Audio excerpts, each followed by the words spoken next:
Hello and welcome to the Racetech UV8 SuperCar series live on Apex Racing TV. My name is Sam Fitzpatrick, and alongside me this evening is Alex Simpson, who is on the cameras and in the commentary box with me. And we're in for a 90-minute race this evening, one of the two Enduros this season, as we reach one of the critical points of this championship. And Alex, this is one of the classic combinations in all of World Motorsport. Of course, we've got Indy cars around Indianapolis, and we've got NASCARs around Daytona and all sorts. But this place, the crown jewel of this series, we visit this place every single season. I mean, this type of event, the Bathurst 1000, has plenty of history. Indeed, it does. Hello, everyone. Good to be here. Good to be back on this series. It's been, I don't know, about a year since I've called one of these races. So good to see it still going strong. And what a race to come back to as well. Bathurst is a fantastic circuit. I mean, it's a circuit that if you haven't driven it, it is a challenge. You know, it absolutely does sort out the men from the mice out there. So I'm looking forward to calling this one 90-minute race today. Yeah, it's going to be fun to catch up with the drivers, see how they're doing, see how they've progressed. I'm already hearing from Sam, based on the championship standings and things like that, that definitely there's some, there's some new faces. Some guys have definitely moved themselves up towards the front as well. So yeah, it's going to be fun. Definitely. And I mean, of course, as we find in this series over the seasons, it does take quite a few seasons to get used to this car. And I'm sure even the most experienced drivers out of this field are still improving, such as the difficulty of this V8 supercar. In the championship, we've got Johnny Brandon leading the way. He's just over 100 points clear of George McClay. Sounds like a lot of points. It's not that many. Certainly a poor round for Brandon. And of course, these Enduros can go very poor, especially around Bathurst. One mistake, and that could cost him the championship lead. So McClay's still very much on his tail. Klosterman in third place. He's kind of there or thereabouts. He will need quite a big favour from the two of them if he's going to really challenge them in the championship. And then Stadler and Jackson rounding out the top five. Just a little bit of a word as well for Michael Taliancic, winner of 4 races so far this season. He won 3 in a row earlier on in this championship, including the last enduro we had at Daytona. And so he's a big threat, and certainly in these longer races, he can really be the one to pull a good strategic turn. And also in the club championship, of course, the what I was just talking to was the overall, the pro, the championship, and then in the AM championship, it's Gary Croft leading the way, 100 points clear of Nikolai Bogatyv. So again, could be overturned. Ant Woodward and Clyde Whiting, and maybe even Andrew Hoffman as well, still in the running. So we've got this round, and then we've got a normal round at Road Atlanta, and then the super sprints at Silverstone. So still plenty that can occur. And I mean, I always talk about Alex, and I realise Johnny Brown's been in this position quite a few times, but of course, fighting for a championship. I won my most significant championship here at Bathurst, and of all the places to come into a round in the championship league, this is a pretty awful one because it can go so badly so quickly. So easy. It doesn't necessarily have to be your fault either as well. Like, when you're coming up and over the mountain or maybe down, it's so easy to get caught up in somebody else's, mess. There's just nowhere to go, no runoff, walls everywhere. So it does make the first lap or two very tricky, and drivers, well, they take it one or two ways. They either go aggressive and it's pedal to the metal, or Days of Thunder style. You can drive through it, yeah. Or they're going to be a little bit more conservative and just keep an eye out, see what's going on ahead of them, and try and just check up and nurse their way through any wrecks. So that's going to be important. I hope we get a good, clean couple of laps actually, because that'll just make for a much better endurance race. Yeah, definitely want to see plenty of drivers taking the end. Plenty of drivers not setting qualifying times. So just shows the difficulty of the circuit. Clearly, maybe a few scrapes out there, because just skimming the wall invalidates your lap time. But on pole position, once again, is Johnny Benton. And how many times have we seen this this season? George McClay close. I mean, I swear, the amount of times he's been within half a tenth of a second of pole position is unreal this season. But he is half a tenth of pole position in second. Then it's Tony Kliesman, Victor Tanaka, Richard warming up. Chris Jackson, Gary Croft, Greg Carr, Nikolai Bogatyv, and Sam Boozer rounding out the top 10. There's Sebula, Lavelli, Woodward, Rebellier, and Moons. Taliancic did not set a lap time. He's going to be very quick, though. Bingham, Whiting, Switzer, Hoffman, Frost, and Stadler. One of the front runners in the championship and has had a very good season, Tara Stadler. And also the team's championship as well. Pitstone Motorsport, Texense Pitstone Motorsport against XVR Sim Racing, or is it? I think it's Never Quit Racing, apologies. In quite a tight battle. So it's important that Stadler makes up some positions. He actually started in 24th at Daytona in the endurance race earlier this season and ended up in 6th. So he's certainly one who can bring it back. Still a few more drivers to get onto the grid. They've got about 30 seconds to do so. And then we will get underway. But certainly the top 6 drivers separated by half a second in qualifying round. One of the longest laps of the season. This could be a very exciting race. Stadler, by the way, has disconnected from the session, so he won't be taking the start. And we are very soon going to get underway for this race. 5 seconds to go, and away we go for 90 minutes of racing at Bathurst. Granton from the pole position as he leads into turn 1. Very strong start for him straight away. McClay might be able to hang on against Klusman, but gets pushed wide. He's going to lose a couple of places to the Never Quit Racing drivers. Tanaka moves up into 3rd and might even try to challenge his teammate going down into turn 2. Still falling down the order is McClay down to 5th place already, and that is very good news for Granton straight away off the start. Bogatyv getting ahead of Carr. Apart from that, pretty much no changes down the entire order. Not a fantastic start for Taliancic, failing to make up much progress. And at the end of that, McClay at least getting ahead of Jackson, who's fallen down to 4th from the front row of the grid.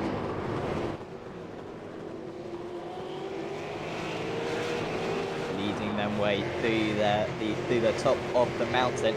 Granton already with a decent lead, 0.8 of a second ahead of Klusman. He usually is pretty strong around this Bathurst circuit. Made a mistake last season, which perhaps cost him a chance at the endurance round 2 seasons ago, I believe it was. But he's certainly keeping the front runner at bay at the moment. And also a little bit of a gap boy between Tanaka and McClay after that slightly poor start. Steve Lavelli has a small.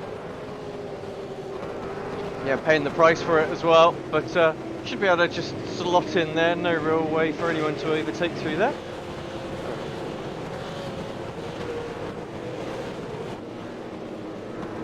Yeah, of course, but all the places to run wide. That's not a bad place because everywhere else it's pretty much impossible because there is a wall on the outside for many of these corners. So he'll be quite thankful that that's not the end of his race. These drivers should get one fast repair. I believe they do get one fast repair. So quite difficult to decide, depending on how optimistic you are about your own driving. You make a small scratch maybe in the first stint. Do you take the fast repair, fix it, get a couple of tenths of that faster to the end of the race? But of course, if you have a big off, then that's completely your race over. So it's going to be an interesting tactical issue. Klusman and Tanaka putting some decent pressure on the race leader. Yeah, good opening lap. I didn't see anything. I don't know about you, Sam, but looks like everyone survived. Some good battles going to be afoot for lap 2. This one in particular, Ronald Moons, and you've got Pete Bingham there, just ahead of him, Steve Lavelli. So yeah, this is a great start to the race, and this front battle I think is what we want. Definitely, and there are so many drivers in this field who could perhaps win today's race. There's been so many different race winners this season, admittedly mainly in the sprint events we've seen a lot of different winners, but you can never count anyone out in this championship. And we're certainly in for the long haul here. You can see the drivers, not the easiest track to overtake around necessarily, certainly not the easiest car to overtake in. Slips are in fact very small in this car, so don't be surprised if we see quite a few trains. Also the strategic element of saving fuel is going to be a big part. At Daytona earlier on in the season, admittedly a slightly more slipstreamy circuit, no one really wanted to lead, and they're absolutely cruising around for 90% of the race, just trying to save fuel behind one another. And I wouldn't be surprised if we see slightly similar stuff.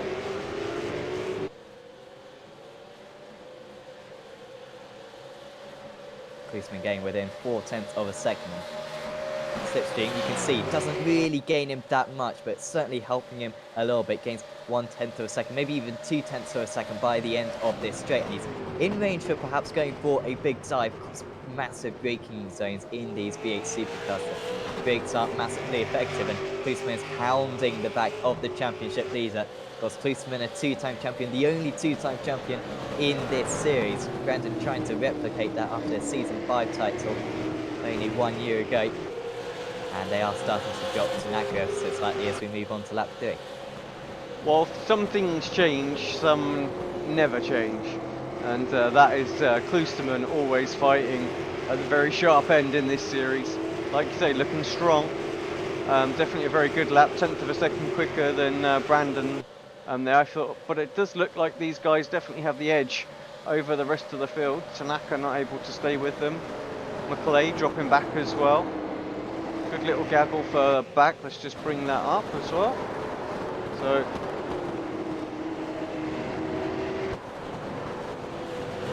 but yeah, I didn't actually know Tony was the only 2 times champion. So yeah, that's going to be interesting if Brandon can join him on the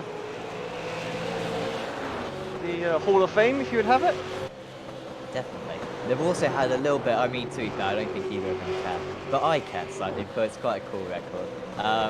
The 2 of them are miles ahead of everyone in terms of race wins in this series. I think Brandon's got 29, and Policeman's got 28, so could certainly easily switch rounds, that little thing.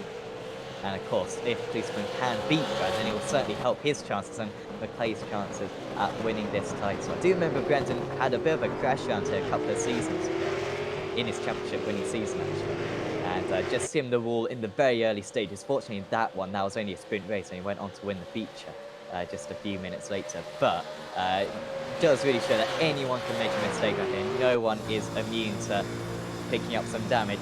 And Policeman is getting really close. It's within 1/10 of a second. He's going to have to go onto the outside though. There's nowhere he can go. The track still quite narrow. This is a very old school circuit, of course, and you can see how just that one defensive move from the top 2 really invites Victor Tanaka right back into this fight.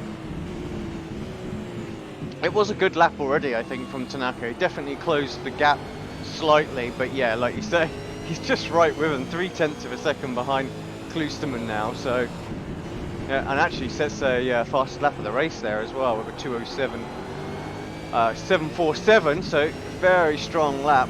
I can see on my timing screen a couple of purple sectors, so another driver looks very quick as well. Rich Warmingham, he's gone purple in sector 5, so a bit further back. He's currently in 6th place, so we'll have a little look, see what he's doing in a mo.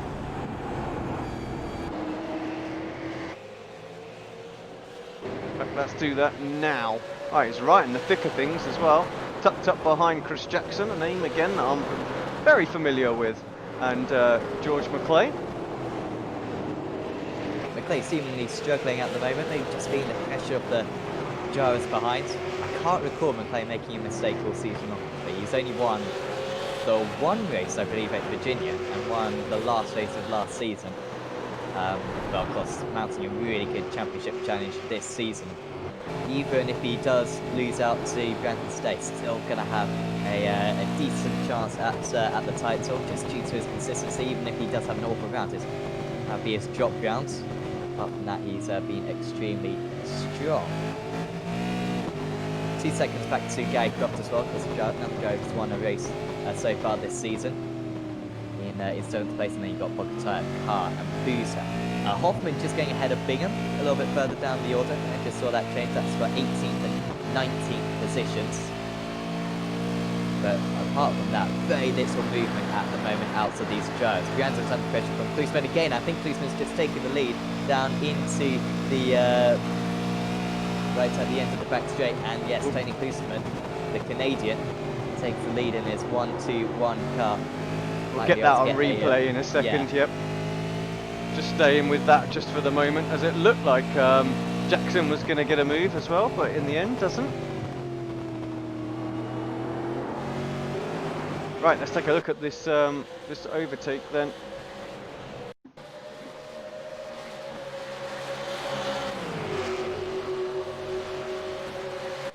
So obviously got a great run onto the straight end there, yeah. Oh! Well, I have to say I didn't expect to see a little bit of sideways action there, but yeah, did manage to hold it together. Will, of course, just heated the tyres ever so slightly, so we'll have to watch on that, but we rejoin the action live, and it actually appears that it's Brandon under the pressure now from Tanaka. Yeah, never quit racing, absolutely flying along at the moment. They have been strong in the races, particularly Tanaka. In previous seasons, Policeman usually very strong in qualifying, and maybe not so quite strong in the race, but this season he's been much more competitive in the races than Tanaka. Certainly very competitive in the races, especially the longer ones. And if he can put some pressure on Grant, that's certainly going to help out his teammate out in the lead. And McClay getting that gap down on that last lap, he was in fact, he didn't gain too much on Tanaka, but did gain 3/10 of a second on Brandon. On this lap, he's already taken quite a bit as well out of the XBR drive, a little bit of a lock-up. Oh! It's incredible how every lap, of course, skimming these walls. It is, yeah, quite good, especially in this car, I guess, Alex, because if you brake too late in this car, I mean, that's it. There's no way of recovering. That the grip in this car isn't too great.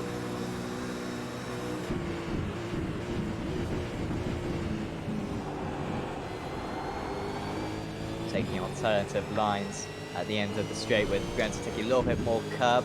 Certainly these cars can usually handle that, but it seems as though Johnny has got himself back into a bit of a rhythm. You can see he's not too far behind Klusman. 1 second that gap has opened up to. We'll see what McClay has gained. He lost a little bit in the second half of the lap, but was face during the first half of the lap, and yeah, did gain about half a second on the drivers ahead. But like I said earlier on, 81 out of the top 6, and also Taliancic as well could still win this race. Taliancic pretty much matching the leaders on that last lap, but down in 12th place because he didn't set a qualifying. Also, we've got Buzan versus Sebula for 10th place at the moment.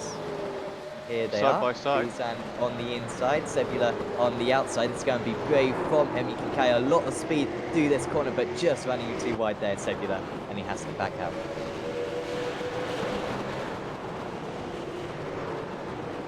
So you start to see the field spread now on the minimap. For those that have had a keen eye, you'll know that I've been trying to get that to work for a little while. But success! I do not know what was going on there. Clearly, I'm just a rookie these days, Sam, at this broadcasting gig. Yeah, exactly. You know, absolute amateur.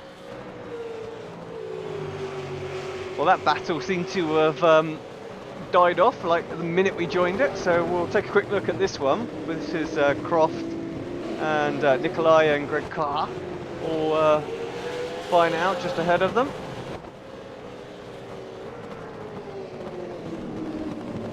Certainly seems though the best opportunity is down the chase, and Rockstar's got it's a mega close. Of course, you desperately you don't want the inside into the kink. You want the outside because then you'll get the inside for the tighter corner. But there's really nowhere that Pogacar can possibly go. So he takes it side by side. This might be enough momentum, in fact, for him to take this position. He'll try to shove up Crofty's off the circuit, and this is where it can get very dangerous because there's no opportunity for him to slow down, and he makes contact with Pogacar. And you could probably see that from about 5 seconds previously. Hopefully Pogacar hasn't got any wheel damage there, but very unfortunate for the pair then, and well, at least he can get a fast repair. And if he does pit now, he should only have to make one more pit stop to get to the end of the race. I can only imagine that Nikolai didn't realise that he was on the grass there, because he braked just as normal, turned in as normal, and I think anyone, you know, well, for us, I think it was relatively predictable what was going to happen there. That he was going to turn in and the car on the inside was just going to carry on ploughing, and there was going to be contact. So yeah, a bit unfortunate. That is where a real life spotter over the in-sim spotter can be a huge advantage, because yeah, while it's great that the sim, you know, it's still saying still there, but you know, he's on the grass is a much more informative call. Yeah, I can only imagine Bogusar didn't see him there because he's been around this series for many years, so extremely experienced. I'm sure he would have learnt that one. But he seems to be getting on okay, so he's only 1 second behind Anthony Woodward. So he lost 4 seconds from that. Shame for Bogusar actually, because he's usually a driver who isn't necessarily that quick at the start of the race, but finds himself near the pointy end, near the end, and he was actually pretty near the pointy end originally as well. So really is very quick around this track, but cost 90 minutes, so plenty of time to bring it back. Brandon still losing time to Klusman, then 1.5 seconds the gap, half a second slower that last tour. Tanaka, I'm sure, would absolutely love to take this second place. Having a glance.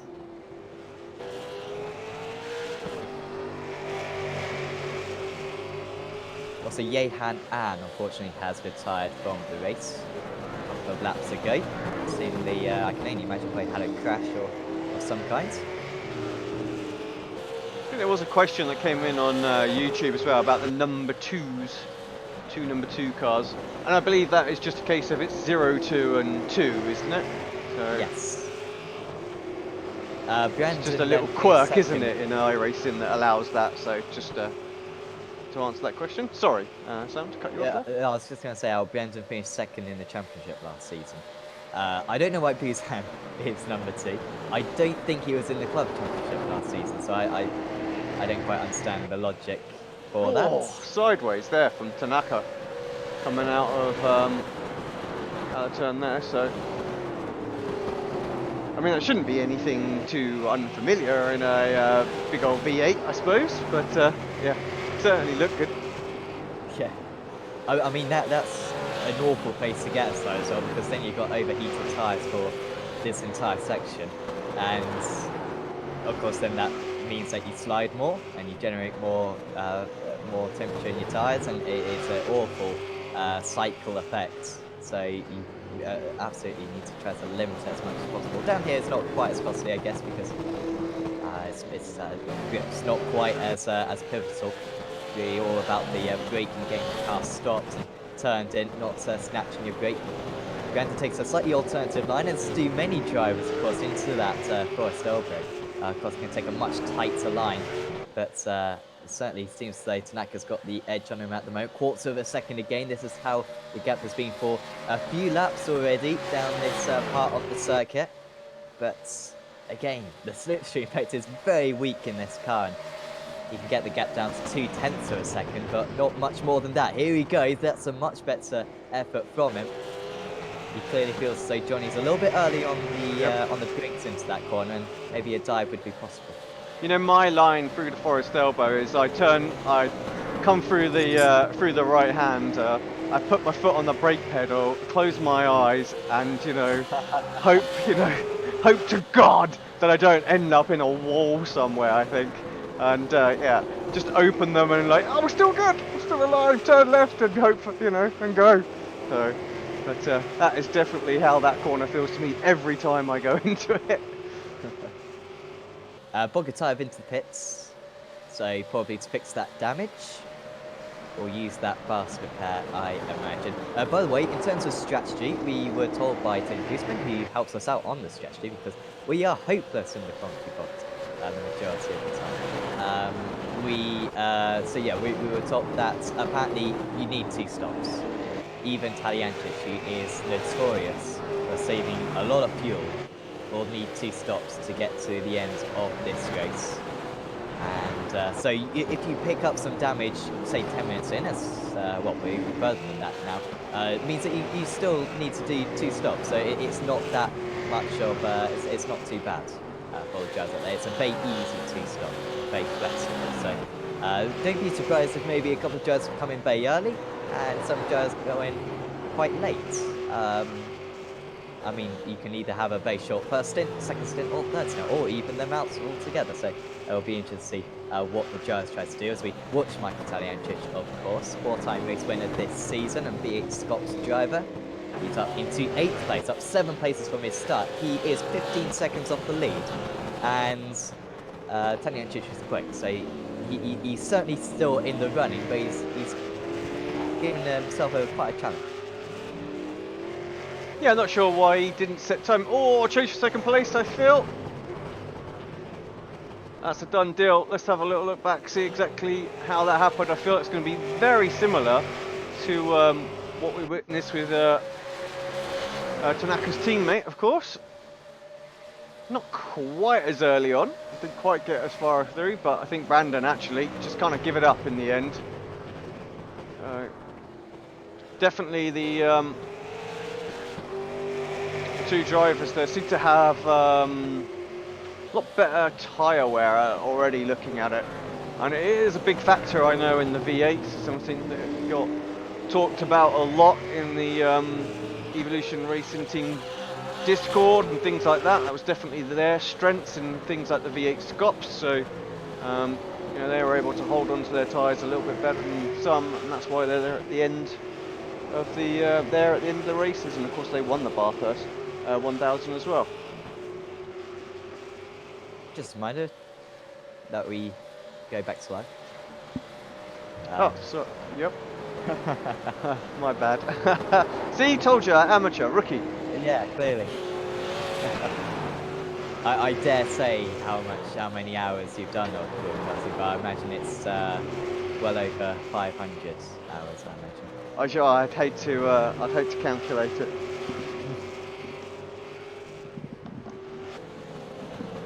I've just thought of a brilliant idea when you were talking about tyres. I mean, we could replicate F1 and bring up a graphic of the tyre wear, just put random numbers on it. I mean, it works for them. So just, you know, put a 10 here, a 30 there, yeah. And will work great. Yeah, I'm not sure who thought that would be a good idea, but you're right, we could do it. Yeah. What we should do is a bit like Will with on RaceSpot, where he brings out like his little pencil on screen and stuff like that, and just, you know, we'll get there and we'll try and do some sort of measuring symbol on the tyres, pause it and go, oh yeah, that looks about 60% wear, and, you know, plate. Try and make it a bit more technical. Right, but yeah. So of course the third place Never Quit Racing driver is Chris Jackson. So if as I'm sure you're right, Alex, that the Never Quit Racing drivers perhaps have slightly better tyre life than their opponents, then he should be very strong. Just can't get past George McClare at the moment. And I always say about Chris Jackson, and I make a habit of it, of every single round of this championship, I always say he's the most underachieved driver in this series. Always seems to have something go against him, which isn't his fault most of the time. Only won 3 races in this series. I say 3 races. I mean, that's much more than several drivers. But 2 of them, by the way, at Phillip Island. Just a nice stat. And he certainly is always there or thereabouts, and he's only 7 seconds off the lead at the moment. So if something happens to the drivers ahead, certainly going to be in with a chance, but he has to clear George McClare sooner rather than later. Or, of course, he could come in for an early pit stop. We know that these drivers have got a lot of flexibility when it comes to their pit stops, so very much an option for them. Now, I do want to check something here as well, because I did load the latest camera pack that was added to our system before the start. Obviously, I had no liveries whatsoever until then. I've got Chris in a Lightning McQueen car. So, oh wow, okay. I'm guessing that's not right. I am lazy, so I didn't download the most recent one, but I did download it a couple of weeks ago, and I've got a normal Never Quit Racing ability. Well, apologies, Chris, if that is wrong. I will give it another quick refresh, but I definitely added them, and I definitely have like Tony in the right livery and things like that. So I can only assume it is right, but we'll give it a little refresh. So apologies to everybody where you're going to get a you know, some white cars and things like that for a moment. But yeah, I think it's important to give that a blast. Of course, it was our idea definitely come up Lightning McQueen. So yeah, you're right, and we were talking about it only at what was it? It was Dinner with Racers, wasn't it? Yeah. Yeah, so like I say, I will apologise if it's the wrong one, but like I say, I have just downloaded and done what I've done really there. But yeah, so I just hope that's right. Yes, I mean it's a pretty good alternative. Of all the liveries it could be wrong of, then Yeah. that's a pretty good one. A happy mistake. Tony Policeman then 2 seconds cleared. It's fantastic. This is one of the most competitive series, of course, we broadcast on Apex Racing TV, and it's brilliant to see the top, certainly top 5 drivers separated by 7.5 seconds out in the lead. And then, of course, many others as well, still with half the chance of winning today's race. Tony Anchich up 10 places now, so he's got past Greg Carr. This is where the overtakes will become quite a lot more difficult, because if, well, Richard Warmium is certainly a quick driver, but I don't imagine Warmium has too much interest necessarily in keeping behind. Just looking at certainly, this replay of that overtake as well. And pretty standard, down the back straight. Gets the slipstream and straight on through. Actually, Greg, I think had a little lift there. Just helped him bite. Knew what was coming. But yeah, I'm showing Michael up 10 spots now from his starting position.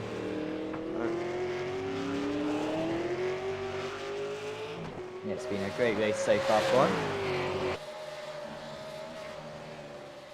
Jackson now quarter of a second behind. It's a nice run for him.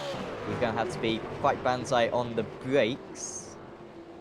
And he glances out, and they actually missing the apex a little bit there, despite seemingly hitting his spots quite well. But still 0.3 of a second behind, and growing frustrated now is Chris Jackson. Sure, he wouldn't want to change his strategy, and now McClay with another mistake. And this is where Jackson spots a pass. It's difficult to follow through this turn 1, so maybe on the brakes will be his best opportunity. Glances to the inside. McClay, though, takes a normal racing line, and he should have a much better exit. And this is losing them time as well, as Richard Warmium gains about half a second in all of that. Yeah, pretty slow lap actually. I'm looking at deltas against everybody else on there. They were slower than everybody all the way down to Greg. Well, yeah, actually past Greg Carr. So yeah, Greg was quicker than them. So that is 8th place. So that gives you an idea of actually just that little bit of battling, a little bit of pressure, how much slower it's making them.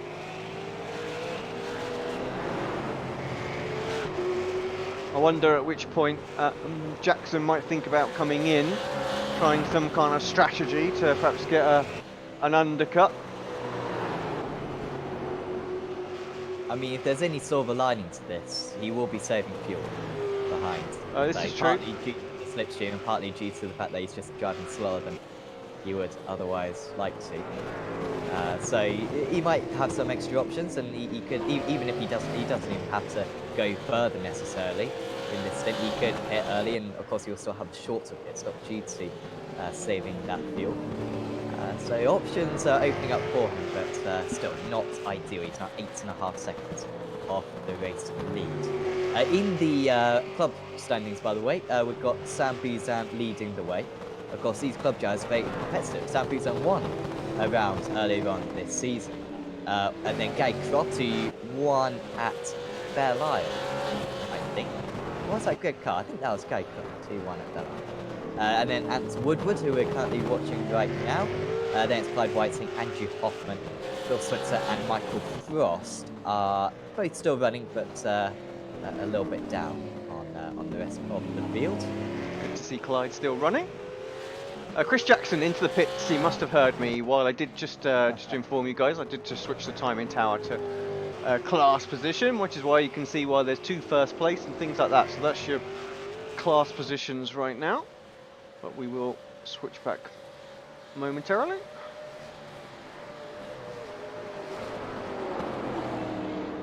By the way, the qualifications for the club drivers is if you haven't finished in the top 5 positions of any race from the previous season, and you took part in over 60% of the races of last season, you are a club driver.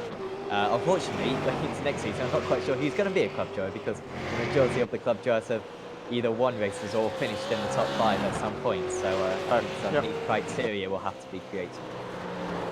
Yeah, awesome new drivers. Also new drivers, hopefully. But the problem is, oh, that was a big old moment from Brandon. Still pushing hard. Tanaka doesn't seem to leave much room, but dare I say it seems quite controlled, whereas when Brandon has a slide, it's a little bit more scary. And of course, he doesn't want to let these two pull away from him. Of course, I've always found difficulty with endurance racing in particular, where you've got two very quick drivers, and you desperately want to keep up with them, but then perhaps it's not the smartest thing to do, and you can't afford to try to drive at their pace. You need to drive at a pace that you're comfortable at, of course. I think at this circuit, that's more important than anywhere else. You know, trying to push hard just ends up, you know, you end up in the wall basically, and race over. So, got to kind of be comfortable and get into your rhythm and sort of routine. So Brandon in, reaches that 30-minute mark and decides to hop in. And I think that's also Klosterman in as well. So Tanaka going a little bit longer. Of course, he did save a fair amount of fuel being in that double slipstream. What are they going to do in terms of strategy? Anyone going to take slightly less fuel at this point? Obviously, I would imagine, obviously everyone's just going to take tyres, that's to forgive. Foregone conclusion, I can't imagine anyone not. But yeah, definitely could be some fuel number differences between them. Let's see what they do in terms of pit lane time and pit stop time, see if we can get an idea. Anyone else come in? You've got to take very little fuel just to make sure that Brandon doesn't try something sneaky on you. But they're taking a decent amount of fuel at the moment. Fuel and Klosterman is now getting out of the pit, so 25.93. Brandon 25.2. So that might be a full tank. I'm not sure. Not a lot in them there, is there? So you're right.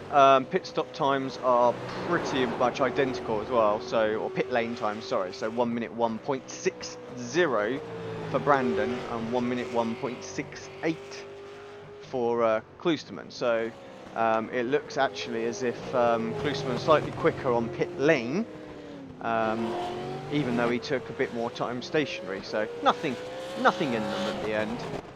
But yeah, may have a tiny bit more fuel. There are other references. Chris Jackson, who's got 26.82, so a second longer than those two drivers. So it seems as though they have put in a decent amount of fuel. So Steve Lavelli, 28.32, so a little bit longer for Lavelli. Maybe he used a little bit more of his tank. Maybe you need to supplement it a little bit less. Tanaka might continue. I imagine these drivers can go quite a bit further than this. I imagine they can go kind of not 45 minutes, but at least 35 to 40 most likely. Probably 40 if you fuel safe. But certainly this two-stopper seems to be the way to go. Italian by the way, got ahead of warming. Did we see that? Oh, just literally looking for the replay. Yeah, here we go. You're still running that potato machine there, Sam, so you can't watch these replays? No, I can see this one. Oh, for this race, there's not over 30 drivers, so I can still see all the replays. Well, there we go.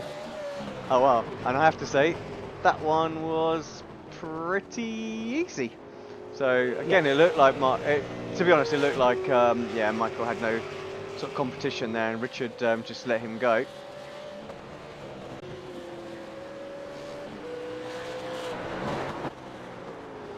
So you are still running the potato machine, but it's working okay.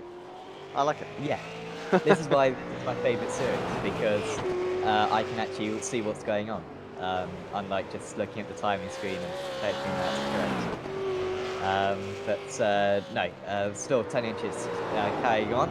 He should go further than anyone else, because I mean, Phillip Island, he managed to not stop whilst every single other driver pitted. And he won by 16 seconds because he didn't pit. It's incredible his right foot, how he can save the fuel. And he might even, if anyone's going to do a one-stopper, it's going to be him. But I think his pace is very strong at the moment. I doubt he is even trying that. He is now 12.5 seconds off the lead. So that gap has come down from 15 seconds to 12.5 seconds. So he seems like he's the fastest driver on circuit, but he's got 1 hour to close that gap and pass many drivers. Yeah, good time. I was about to say, it's funny, over the years here on Apex Racing TV, we have broadcasted quite a lot of V8. And actually, I think it's probably that one stable car that we've kind of always had on the channel. Whether that would have been like from the very, very early days, we even did an ARL TV V8 series. And then, I can't remember, someone else picked it up after that. Yeah, and then I think we had a tiny little break, and then the Euro V8 hit the channel as well.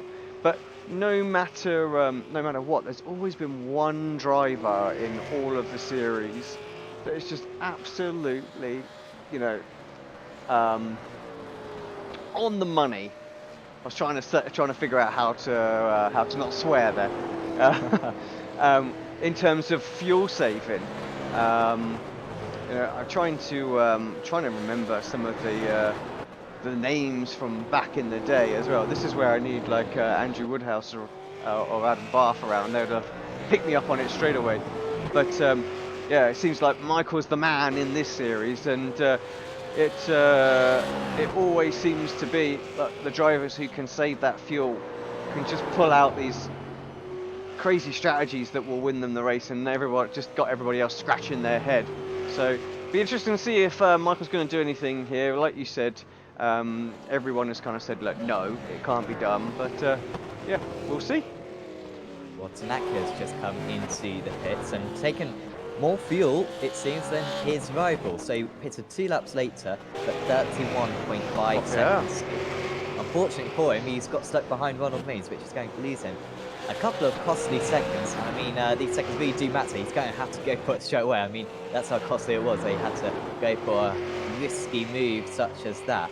He is now 6 seconds behind Johnny Brandon, which he was ahead of Johnny Brandon, but had a 6-second longer pit stop. So yeah, it was exactly 6 seconds, wasn't it? So yeah, makes sense. That last lap as well, Taliancic put in fastest sector 4 of the race there as well.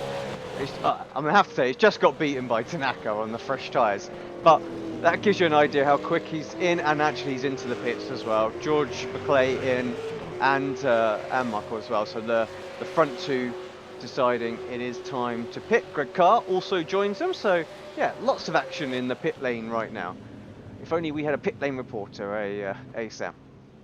Yes. Where's Ted Kravitz when you need him, eh? I mean, is he the only pit lane reporter? I mean, it seems as though like he's just the go-to guy for that. But no, we need someone like that. So Buzan, by the way, staying out, so he leads the race. Won a race at Watkins Glen. Yeah, it was Watkins Glen earlier on in the season. So I no offense to Sam. I'm questioning whether he'll hold on to it to the end of the event, but he is leading by 11.5 seconds. So coming out of the pits then will be Taliancic. He was stationary for a long time, so 34 seconds. That's the longest pit stop we've seen so far, and he's fallen back behind Richard Warmingham, it seems. Taliancic still trundling down the pit lane, so he now gets out. Warmingham with 27.5, McClay 27.2, and Taliancic, like I said, 34 seconds. That is another full tank of fuel, so he's gonna go very long in this second stint, I guess, Alex, and will be lightning quick at the end when he's got very fresh tyres. Yeah, exactly. So he'll get the jump. I think his idea will try and get the jump on people with the fuel, get himself right up behind these guys. If you have a look, obviously we need to wait for Buzan to jump in, but 33 seconds behind the leader. So we're talking 22 from Klosterman right now. Like you say, he did take a lot of extra fuel. We're talking 8 seconds. 8 seconds worth of extra fuel there. So take the 8 off of that as well. You know, it's going to be interesting to see how it kind of works. Will the traffic at this point hold him up? That's basically why he's behind at the minute. It's been the traffic and all the overtakes that he's had to make. And again, going long to put himself in that position. You know, you say we were obviously awful in the strategies calls. I would have sort of thought, well, I'm trying to jump everyone now. Maybe a splash, you know, might have been an idea. Do that splash stint now. So he comes out. He's still ahead of the drivers that he's overtaken. He gaps them more, closes in on the leaders. Okay, he would have been behind, but he'd have had fresh tyres a bit earlier. It's just a case of trying to hold on to it. You know, if he's able to get it done. I don't know. There's the different calls, but I would have thought he's put himself in a position where he's got to overtake a lot of cars again. That's another, you know, maybe 3, 4, 5 seconds that he's going to lose on the leaders. And of course, this is really when you'd quite like a room of strategists to give you the best possible way, simulates all the possible strategies. Now, I don't want to leak anything too much here, of course, but there are some rumours that SDK Gaming are working on strategy software right now, so it will pull in all of like your stint data and give you some predicted strategies on, like, if you pit now, you know, this is kind of what you're expecting, and it kind of takes into consideration whether or not you have better long run pace over some of your rivals and things like that. So, you know, yeah, watch the space on that. So, for the spotters and endurance races, I think it's going to be golden. And of course, to check out where we get our overlay from, and all the other fantastic apps from SDK Gaming. I was looking actually at the list of the amount of stuff you can use it for, and it is pretty mad. So check out their websites, because it would certainly be worth it. Yeah. Quickest man on circuits apparently is Johnny Brandon. He's flying along. 2 minutes 7.51 that last lap. He was half a second faster than Tony Klisterman. I don't know what was wrong with that first set of tyres, but these second sets seemed great. Unless maybe your points earlier on, Alex, about the tyre degradation being so good for Never Quit Racing. Perhaps that's got something to do with that. I'm not quite sure, but certainly Granton seems to have the momentum right now early on in this stint. We'll compare lap times again. Klisterman approaches the line. He does a 2 minute 8.02. Meanwhile, Johnny Brandon does a 2 minute 7.9. So not quite as big a difference this time, only 1/10 of a second, but certainly does seem more competitive in this second stint as the XBI curve. Yeah, I think if he could get that draft, like, I think we are right. I think he has got, I mean, obviously pole sitter. He has got slightly better short run pace, so he's in his like absolute prime right now, and of course he has got a little bit of draft as well. Like, if he could get a bit closer, I think he might be able to pull up too. But I feel like Klisterman, after another, I think it was about 9 minute mark where Brandon seemed to drop off a little bit, and we're close to approaching that. They pitted in was it just after the half an hour mark? Like literally just after half an hour. So we've maybe just gone past that sort of sweet spot, I think, where Brandon is going to have the best, and we've seen a little bit of drop off there. Still got the slipstream, so let's watch the next 2 laps, see what happens. If Klisterman starts to gap him again, then it is a case of Brandon just taking a little bit more out of his tyres. I wouldn't say too more, doesn't make sense anyway, but too much, I was going to say, out of his tyres in the early going. Of course, Brandon got overtaken by both Never Quit Racing drivers earlier on in the race. Victor Tanaka is behind these guys still after a longer first pit stop. Should be running, in fact, quite a lot more fuel than these two, you would imagine. And he is matching them on their lap times. In fact, so Klisterman 28.02, Johnny Brandon 20, did I say 28? Klisterman 2 minutes 8.02, Johnny Brandon 7.9, and then Tanaka 7.95. So literally 1/10 of a second separating the two of them. And like I said, this one of the longest tracks we visit all season long. I think it is the longest circuit, seeing that we don't visit the Nordschleife. Klosterman on that lap, 2 tenths faster. So you might be onto something, Alex. He is maybe just starting to pull away once again. Completely in a different league, though, it seems. Michael Taliancic flying along that last lap. A 2 minute 7.09. That's 1 second faster than Johnny Brandon, and 8 tenths of a second faster than Tony Klosterman. A little bit slow on this lap, but only 1 tenth of a second slow on this lap, Taliancic. So he is really racing along at the moment. 2 tenths of a second though behind Richard Warmian. So he has to clear Warmian quickly. He didn't put up a fight at all earlier on. I don't think he's going to put up a fight this time either. As they go over the crest, Taliancic will ask to come down the inside. And like I predicted, XVR driver not putting up a fight. And does get a little bit of a slide on as well. That next car for Taliancic to deal with will be a back car.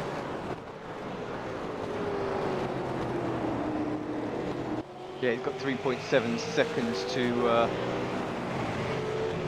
George ahead of him, so yeah, won't want to get caught behind on the mountain, of course, though, but does look like that's going to happen.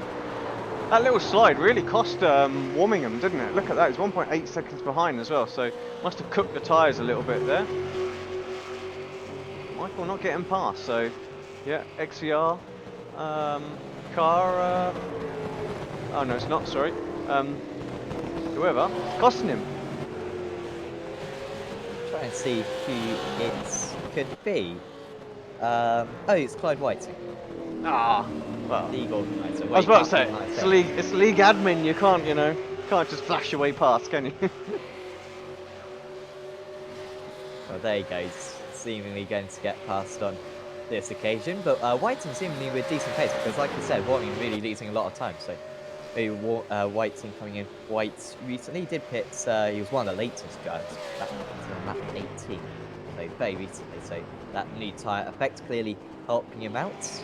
But Taliancic losing a couple of seconds, and we were talking earlier on about the gap to the race lead. He's 23.5 seconds behind. Of course, we expect him to have at least 8 seconds faster in his next pit stop. Probably even faster than that because he saves quite a bit of fuel, so we can safely say 10 seconds faster in the pit stop alone. So he is still a net loss, isn't he, at the moment? Because we said he was going to be 21? 21 seconds, wasn't it? That was what we were saying. So he has lost a couple of seconds. So, yes. Yeah, I'd say it's not quite working out at the moment. He's going backwards rather than heading towards them, so you know how quick he is. But, yeah. Of course, he is on the freshest rubber out of our front runners as well, so could be in for the long haul right now, though. And this is where he could try and rattle down some time. I'm thinking he needs to take about 5 seconds out of our leaders here, maybe even 8 or 9 to even stand a chance. It will be ballistic at the end because his tyres will be extremely good. But yeah, again, I feel like he's going to have to overtake some cars to get to them. So it's going to be I'm not seeing it in my head right now. I'm not visualizing him on the podium right now. I mean, yeah, it's very tricky to call at the moment. By the way, that's all going on between Nikolai Bogotayev. You'll remember Bogotayev, he hit the wall? No, he got hit by someone else. By what's it means? Can't remember. No. Greg Carr, maybe? Yes. Could have been Carr. But of course, Bogotayev had to come into the pits early for that, to pits in lap 8. That means that his tyres are quite old at the moment. He's out of sync with everyone else, which could prove to be quite good. And I think at the moment, we can keep Greg Carr behind him. It is proving very well because, of course, Bogotayev on old tyres, Carr on fresher tyres, and Carr can't use those fresher tyres to his advantage. So it did work out decently for Bogotayev, as actually this was the collision. So it was. It wasn't Greg. Greg was behind and went through. The 28, Guy Croft. I get those two confused all the time.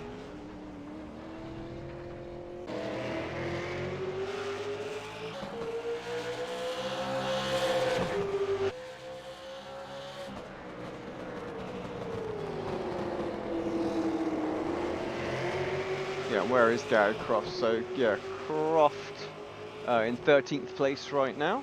And actually, I think, oh no, it's not. It's just a battle ahead, isn't it? It's quite close as well. So a couple of privateers fighting it out. Yeah, Busan recently got past Sebula.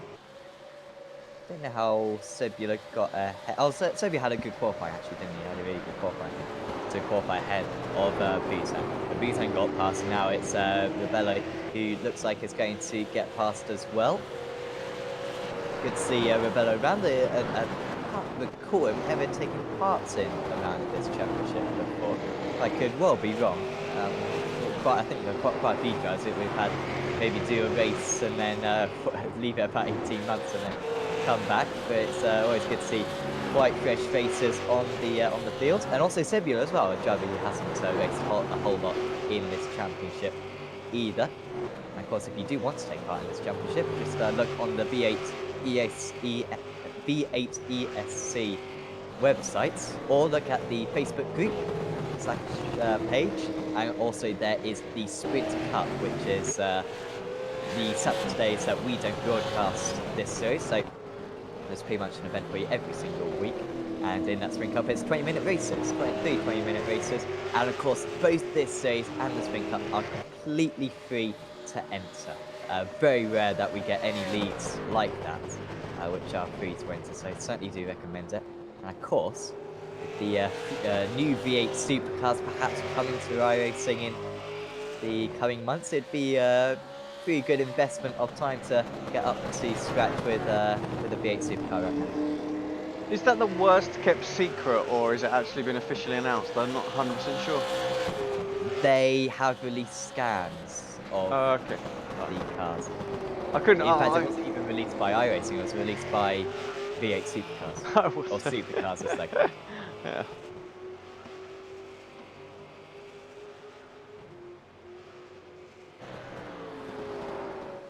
Can't wait for that. Will be a fantastic boost for this series, which has done remarkably well, it must say, considering that this guy's getting a little bit old. And of course, we've had quite a few new cars added to iRacing in the last couple of years. And of course, the fresher cars always get massive amounts of participation, so it's impressive that an older car like this can continue to grow even in this league. I remember when this was a new car. Yeah. It's crazy. I was not around then. Yeah. Was it 2014? Yeah, it was. And of course, they had an older V8 before that, didn't they? The older Ford. Yes. So yeah. That was what we were broadcasting, you know, way back in the day on the old Ford. So yeah. Be interested to see another couple of cars. What are we getting? Are we getting the same two, or are we getting any additions? I think it's the same. I'm almost saying there are two which are currently seen. It would be the Holden and the Ford. I don't think there's been vast changes, to be fair, to the supercars in recent. Are they V6s now, or is that a proposal? I have no idea. Sorry. I think that's. And all the people watching it back, and you go, "What's this comment?" Just don't watch the real life V8. I mean, to be fair, I actually watch very little racing, real life racing these days. I can't even remember the last F1 race I actually watched. I watch a fair amount of highlights, but yeah, I just enjoy watching sim racing more now, you know. So obviously with the vested interest in Apex Racing team, you know, I enjoy watching like the Rallycross and the Porsche Super Cup and some of the endurance stuff. But yeah, so I'm actually out of the loop in terms of proposed changes. But is this why they got rid of the V8 from the name and it's just supercars now? I think so. Yes. But I mean, I confess I can't say I know lots about Formula 1 and Formula 2, but everything else, not an expert on. But I mean, look at this. I mean, this is. I appreciate the real life supercar series is very entertaining, but this isn't bad either because we've got 6 or 7 drivers who could win this race. battles going on all down the field. And yeah, it's we can have a chat to all of them straight after the race. 2.8 seconds now is the gap.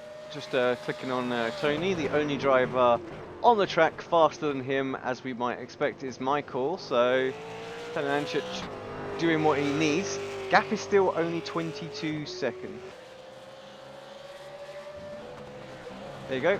Ryan Walker filling us in. Ryan, thank you very much. The current car is still a V8, 5 litre, naturally aspirated. So yeah. Awesome. So also, thanks to Canadian Crispy Bacon, who great name by the way. The Mustang.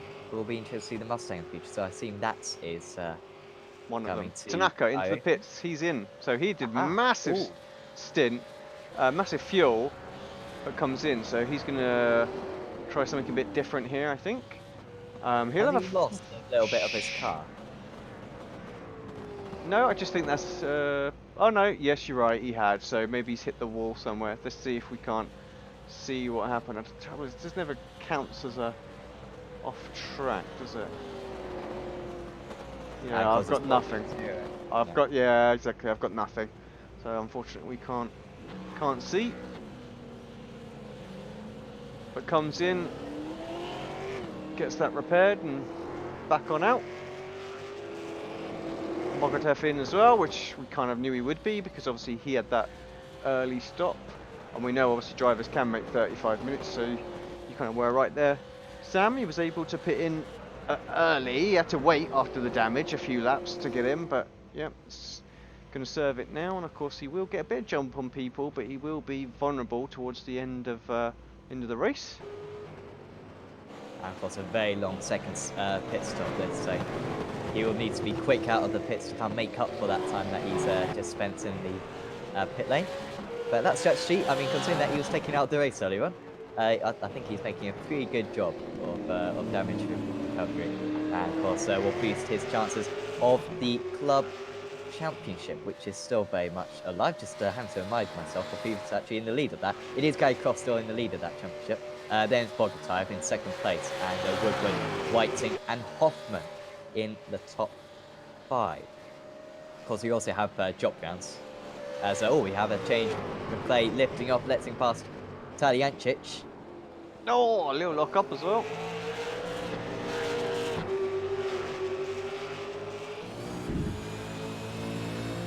So McClay, no interest in fighting that one again. So Taliancic now up 13 places. One of them might not be fully legit because of course Tanaka has already pitted.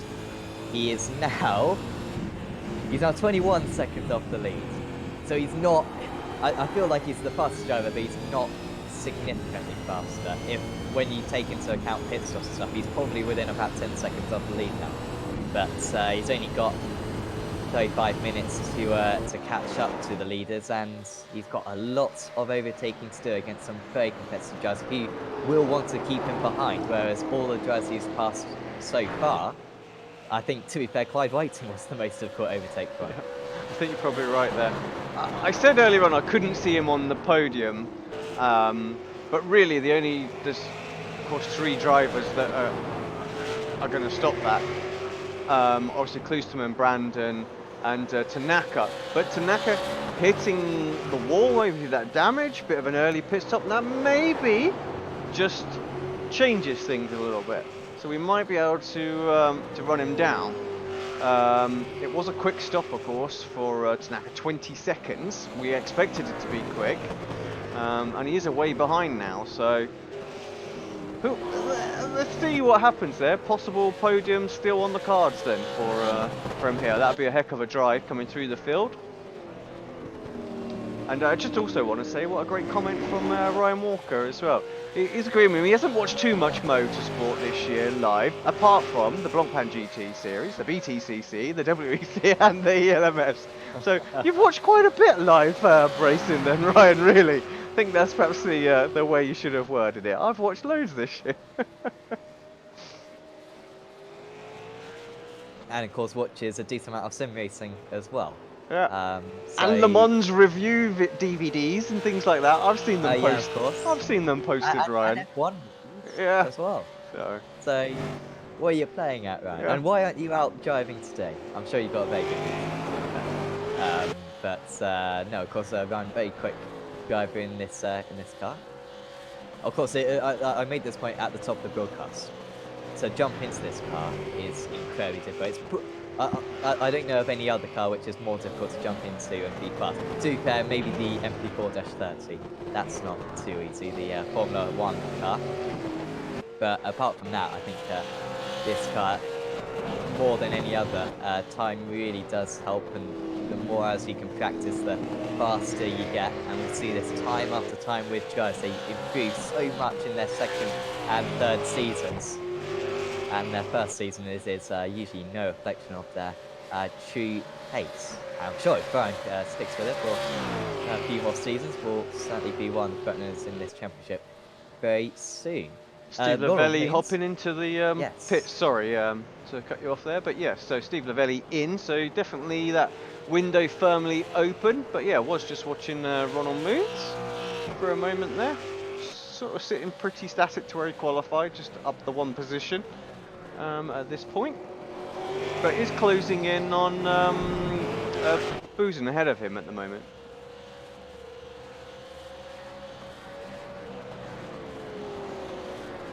Buzan, of course, pitting twice. I was quite confused. I was thinking, why is Buzan? What's happened to him? But no, he has pitted twice, of course. Lap 26, and we're now on lap 28, so very recently. Of course, Carr also coming into the pits. He's 11.5 seconds ahead, so kind of two different races at the moment. And then we've got Sebula and Rebello, the two guys who were fighting with Buzan, staying out and trying to maybe overcut him. Overcuts, I mean, I don't know what I guess the tyres are more influential than the lack of fuel. Oh, these guys, here we so go. the undercut is more of a factor. Top three into the pits then. So this is important for us. We'll keep an eye on this in terms of what they do in times. So Klusman, put about a second's worth of extra fuel in, didn't he, at this point? I mean, they're both in at the same lap, so I don't think it's going to make too much difference. That was probably just like getting on the marks or something like that in the end. But let's see if Brandon can get himself out at least what we want to say within that 1 second, just to if you manage to save any fuel on this stint. There goes Klosterman, and actually Brandon looks like he's further away now than perhaps he was. Tanaka's going to turn one. Oh, he's still behind, sorry.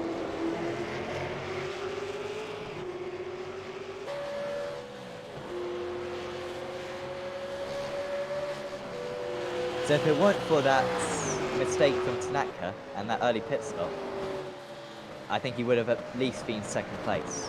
I think you're right. So it has lost him some time. So, but he's not that far behind Brandon. So it's still going to be a lot of work for Taliancic to close in on him. So again, I swing my opinion back the other way. It's going to be difficult. So of course, but he has got worn tyres, so he is going to be slow and is going to be vulnerable right at the end of the race. So could have a bit of a race on our hand in the last few laps for that final podium spot. Well, if we think that Taliancic is going to be 10 seconds behind Klosterman, Tanaka is currently 7 seconds behind Klosterman. So he's got about 2 seconds to spare to this Tanaka, but that is decreasing every corner he spends behind that back markers. Bogotayev and Moons. That was actually Nikolai going through there. Of course, has pitted twice as Bogotayev. So much fresher tyres, so yeah. Not really a race, but they are on a track at the same time at this point. Yes. So Taliancic, as Warmium comes in, so only McClay and Taliancic yet to pit. McClay should be very soon into the pit, I imagine, because he didn't have a particularly long first pit stop. Just a reference, by the way, McClay, a 27-second pit stop. I believe Tanaka had about about 32, didn't he? So Yeah, he was much higher. of course, Leclerc's still going. You think how long Tanaka could have gone on this second stint, and how that early pit stop has really affected him quite badly. Of course, I mean, there could be other reasons why he came into the pits early. Maybe he didn't start with much fuel, and so he didn't have much fuel left by the end of that second stint. We're not quite sure. That doesn't work out. Sam, I can't give you that one. He still was stationary for that amount of time, so he had plenty of fuel, so he could have stayed up. So, yeah. Now I understand where these comments come from about you not knowing strategy. It's like, yeah, you know, so he didn't siphon the fuel out halfway around and throw out the car.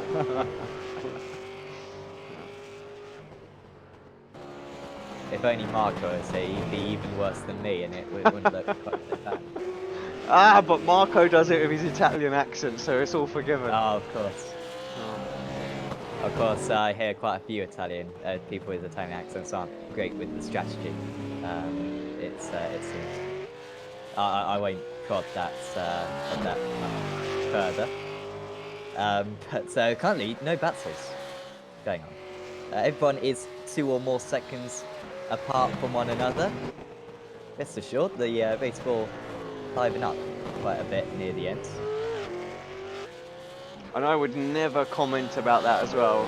Where I live is otherwise, I think, sometimes known as Little Italy, be it that the population of Bedford is one of the highest Italian places outside of Italy, apparently. So there you go. Ah, okay. Yeah, it makes for a very interesting World Cup when England play Italy. That's for sure.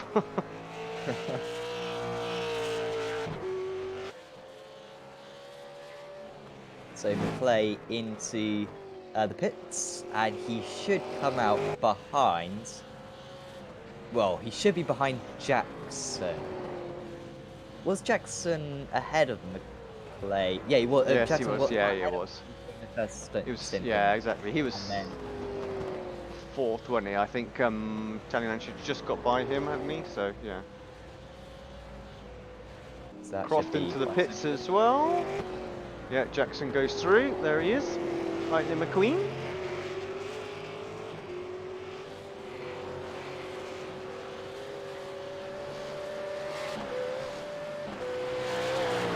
McClay 27.8 seconds stationary, so pretty much the exact same as his first pit stop.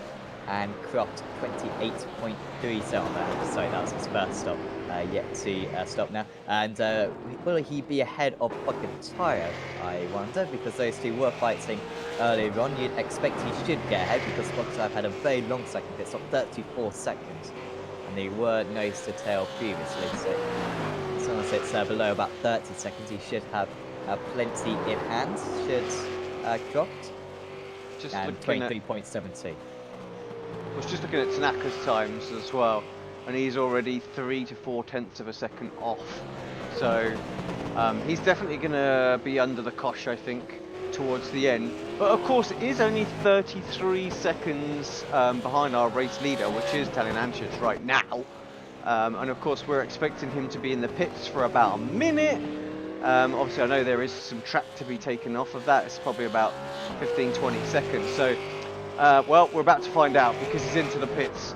So, oh, jeez, it was nearly into the wall. Yeah, like I said, I think he's going to be hunting him down. It's not going to be close coming out of the pits. So, where's he? Yeah, this is going to be interesting. Where's he going to end up? So Talianci stationary, he's going to be very quick towards the end of this race. He's going to have 3-lap newer tyres than all of his rivals. In fact, 6-lap newer tyres than Victor Tanaka. So Klusman will go past. Grandin will go past. Oh, that is a ridiculously quick stop. Yeah. So Tanaka is going to get by, like we kind of thought, but I think it is going to be a bit closer than perhaps even what I'd predicted there. Yeah, there he is. Oh, was that an unsafe pit exit? It was close. I mean, he did touch the line. He was in the bollard, so it can absolutely nail you. So, well, we'll soon find out. Give it a lap or two. He'll have to come in and serve. If he doesn't, then you know he's got away with it. 9 seconds off the lead, by the way, is Talianci. So pretty much what we expected around that 10-second area. Considering that he was 15 seconds behind when he got into the top 10 earlier on. It kind of shows his pace, and he should be the fastest driver towards the end of this race as well. You can already see he's taking chunks out of Victor Tanaka. 1.3 seconds. I don't think it's going to take him much longer than a couple of laps to get up to the back of the American, but Tanaka is usually pretty stern in defense, and if he can hold back Talyancic for a bit, that's certainly going to help Tony Klusterman's chances of winning the race. Yeah, into the battle box. That pops up when a driver gets within 1 second. Excuse me.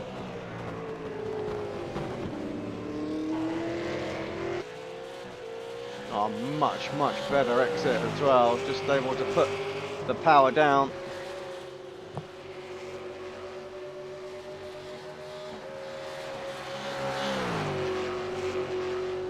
Do you know of a car which has a weaker slipstream effect than this? I'm thinking maybe the Porsche Cup. Yeah, or the Mustang. Mustang's very weak. Of course, we're used to BSR MX-5 where you got drivers 8 tenths of a second back going onto these straights, and then... I'd say actually the TCR doesn't have a massive slipstream. I mean, it does, but it's not huge. You've got to be 3 to 4 tenths behind on a big long straight like, oh, straight up the inside, nope. On like Road Atlanta to get a move done, and that's even to get alongside. It won't get you by, so that's not a huge slipstream. So I think that's got to be comparable to this. That little dive has probably cost Michael the opportunity to make a move here, and Tanaka just moving over, covering off the inside. Wise move. It's probably not the one of the few corners where you cannot at all go around the outside. Oh, there we go. You can poke your nose. Yeah, you're going to leave the door open, and you're going to get a nose shoved up the inside.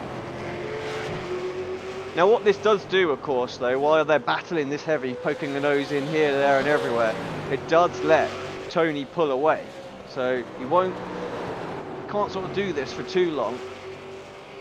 We need to get straight by, I think, by the end of this lap. There's me saying, oh, I can't see him on the podium. Now I'm talking about catching up with the leader again. I honestly can't see that, though. There is only 19 minutes to go. Yeah, and it seems as though that new tyre looked really strong in the first couple of laps, but it quite quickly drops off after that. We saw that in his second stint. He was lapping about a second lap faster initially, and then later on the stint he was kind of just matching, and drops quite a bit off. Did he hit the wall? Strangely. I think he's hit the wall. Look at the front left. Let's see. Oh dear. Yeah. Well, if he hasn't got a meatball, I think he'll try to soldier on, because that's going to be a long time in the pits.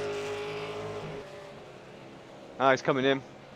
Let's see. We need to see where that was, because it's changed the complexion of this race quite a bit in terms of the podium.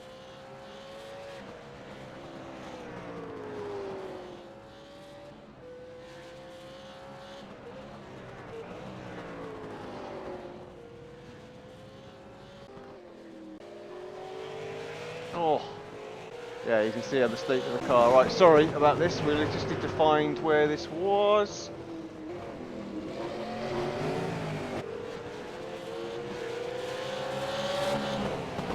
Coming down the hill. Does he hit the wall on the inside? Yep. Oh, it was a skim. He literally skims the wall. And that's the kind of damage that's done on the car. That is crazy. He will not be happy about that. And you could kind of see how he was trying to line up the almost like I think he's out onto the straight, and I mean, yeah, that's going to be at least 10 minutes of repairs, I imagine. So there's not really much point in him continuing. I imagine Tony Klusterman's probably just seen the very quick Michael Talyancic fall off his F3 screen. and will take a big sigh of relief because his chances of winning this race looking very strong now. Ronald Beans and Yasser Sebula currently going side by side. Sebula was ahead, was he? I think, yeah, he was, but again, I think that's like pit stops and stuff like that, Yeah. isn't it? That coming into effect. So, yeah. Just thought, maybe Sam, you can take us with a lap on board with our race leader. He hasn't had too much airtime since he got into the lead, so could be a good show. Yes, absolutely. So here we are. Tony Policeman moving on to lap 35 of this race, and of course into Hell Corner. Apparently, I think if you dropped it on a motorcycle into that corner, your chances of survival weren't great. So hence the name. And then of course lining it up over this straight, of course so difficult over the crest at times. You gotta have your wits about you because the car is mega light, and then this of course is where it starts to get very tight and twisty. Surprising how much speed you can carry through the right hander. The little bit of banking really helps the speed of the car. And then around this part of the circuit, almost impossible to overtake. Try not to run too wide, don't want to kind of get into the dip part of the circuit there. Leaving plenty of room to the right hand side to line it up for that next right hander. And then the needle through this part of the circuit. Want to skim the curves, but don't want to get anywhere near the wall. And then, of course, try not to understeer into here. If you take a little bit too much speed on the corner entry, you're heading straight into the wall. Same thing here, can't afford to even touch the curb on the outside, otherwise you'll spin back. And then, of course, you start the climber or the de-escalation down the hill. Try to aim for that inside left wall and just hope that the car understeers. And same thing into Forest Alpo. Try to just get a little bit of understeer through the car, otherwise you'll turn into the wall. And keep it nice and tidy on the exit. And then of course, nice open area of the circuit in comparison. You can really just relax around this part of the track. Another little bit of a crest, but nowhere near as bad. And then of course in this VH2 car, really tricky to get the car back onto the right side of the circuit. Almost have to brake straight after the kink. Can take a little bit of curb. Policeman taps it ever so slightly and not full throttle through the right hander, just showing the difficulty of grip in this thing. And then of course a rather simple left hander in comparison to the rest of the circuit to complete this lap. And I must say, Policeman, that all seemed rather high security, I'd say. I mean, 2 minute 8.08. He's still pushing out there. He's not leaving too much on the table, but you can kind of see how he's got a few racing lines out there, which he's got faith in that he won't touch the wall. Yeah, like you say, calm, collected. While he was using 95% of the circuit, you know, he wasn't risking anything too much there. Obviously, it is very easy just to make a mistake out of nowhere on this place, so it's not over by any mean until, you know, the checker flag comes out. I'm just having a look down the timing screen just to see if we can see anybody else who is making ground on anyone, because the gaps are quite large now in the intervals. You can even see on the mini-map, no one's really racing anyone. Not really seeing anyone catching the driver ahead, actually. I say that. Could have Bogotayev and Sebula. Yeah. But that, of course... Someone just come into the pits there? I thought like I saw... Whiting. Yeah, Whiting. But, already, yeah, a lap down, of course. Although he might start fighting Peter Bingham, actually. 3 seconds between the two of them, but Whiting back out onto the track after 3 pit stops now for him. We'll have some very fresh tyres. Adrian Hoffman, bit of damage on that car, but we'll finish the race seemingly. Javi's really worked tirelessly away at improving his performance. And I mean, to complete a 90-minute race around Bathurst is very tricky. And despite losing a little bit of his guy, it looks as though he's going to be able to manage it. just really checking in, see if we haven't really focused anyone. Yeah, so something going on with Samuel on the timing screen. He dropped down massively a moment ago, but he's pinged back up there again. So yeah, something weird going on, but he's still okay. The system just catching up with him.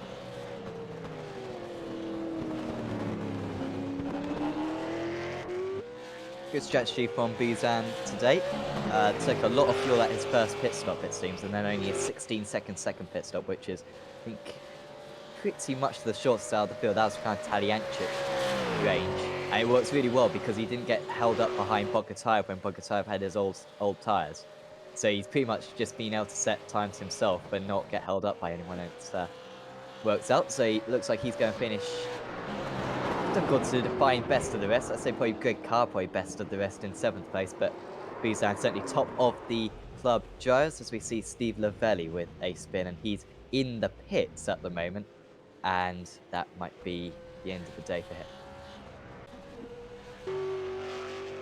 Just 11 minutes to go. I can't remember the last time Klisterman won an enduro round. I've been commentating on this series. This is season 7, of course. I've commentated on season 6, season 5, and the majority of season 4. And I can't remember him ever winning an enduro. So you might have to go back to your time, Alex. Oh, well, I've certainly witnessed him win many a race. It's been that while, then he'll enjoy winning this one for sure. Of all the races, of course, in terms of the V8, this is the one that they want the most. It might not be the 1000k race, but it is their equivalent in this series. Obviously, an endurance round, and it is at Bathurst. So yeah, this is the big one. Tanaka slipping and sliding around. He has got 5.6 seconds over Chris Jackson behind, and Jackson, he is lapping quicker, but not enough. We're talking a 10th or 2 tenths, so I think it's kind of okay as it stands. Never quit racing, actually, looking really strong here. I think Tanaka would have had 2nd without the damage, and Jackson obviously in 4th. You know, it'd have been a very, very strong result for them. 3 of the top 4. And of course, Never Quit Racing Holden, which is, I believe that is Tanaka and Klisterman, leading the team's championship, and Jackson as well. He's in the Holden. Yeah, this is Holden for him too. There is a Ford. The Ford team is Woodward and Craig Carr. So, okay. So maybe that's what's going awry here. Maybe, yeah, look, I'm expecting to see Never Quit Racing on Jackson's car, and that's not right. Maybe I'm wrong. I don't know. Like I say, this still goes back to that livery problem that again that I'm like apologising for. But I like the Lightning McQueen car. Yes. So they're currently 5 points ahead of Texans Pitstone Motorsport, and with Clay having a bit of an underwhelming round at the moment, very quiet round at the moment in 5th place. And with Stadler not even taking the start, that's really going to help them in the championship. Of course, still 2 more meetings to go. 2 weeks' time, we will head to Road Atlanta. Well, the first time I can remember visiting that track in this series. That will be the normal sprint and feature rounds. And then the final round of the championship will be Silverstone National. Again, obviously the first time that we visited that circuit in the series because it's a new circuit. Admittedly, we did have it on the old Silverstone, but I mean, I'm saying it's a new circuit, and we probably didn't even visit the old circuit anyway. So that will be the super sprint. So 3 15-minute races to conclude the championship, and of course that final round cannot be dropped. First 11 rounds, or first 10 rounds can be dropped. Final one has to count. So if you can't turn up for it, or you have a bit of a mare, it can really cost you dearly. And of course we are reaching crunch time in this series. So just being told as well on Discord that obviously this particular round they have a you can have a sort of like a slightly different livery for this one, so like a retro livery. This is why some of the guys are in older liveries, and obviously Chris Ashton is in in this particular one. So I have got the liveries, right, which is cool. Woohoo! But yeah, so thank you very much for that, Dave, for just informing me. I will stop panicking about the livery. But what I did want to say, and for those that didn't watch our Dinner with Racers, we were saying that we wanted to do a cars league in terms of you have to paint your car based on sort of like the theme from Cars. And we actually PM'd iRacing in the middle of that broadcast to ask them if there was a way that we could put a decal layer on the window screen so that we could paint eyes on the car. Don't you think? Comment in the chat. Don't you think that that livery would look so much better if the windscreen was white with eyes? You know, it had, you know, that'd look so cool. Even if you could just look through the pupils, that'd be fine. So, but yeah. So this is what we want to make happen. They did come back to me and say, actually, we have no idea if it's even possible. But yeah, I haven't given up on that one. I want to see my my Cars League appear with little eyes on that window screen. Come on! I mean, I would be the first to sign up to that, undoubtedly. Sounds like a great idea. We did talk about that for about 2 hours, so I think we've pretty much got the rules down to a point, to be honest, for that, the whole regulations. I mean, F1 takes 2 years to figure out the regulations. We thought of it within a couple of hours. So, yeah, will be very exciting if if that was somehow possible. Richard warming up, of course, 4.5 seconds behind McLeay, was catching, not anymore. He was 0.8 of a second slower on that last lap, although this time maybe he will gain a little bit, takes the curve to the final corner. Starting lap 40, they are really racking up now towards the end of this race, and that last lap he was another 0.7 of a second slower, so that challenge he was mounting really failing to deliver now with those 1 lap older tyres. Bogatayev getting closer to Buzan at the moment, and also Sebulov faster than the pair of them. I think we might just be about 5 laps short of a really nice battle between those guys, because we've got many more laps to go in this race. 4 more minutes to go, and the leader is halfway around this current lap. So we'll have this lap and then 2 more afterwards. 3 laps to go for Sebula. And he's catching by about a second a lap. So he'll get within 2.5 seconds of those guys by the end, but he needed another 3 laps in order to mount a proper challenge. Close, but no cigar. Yes.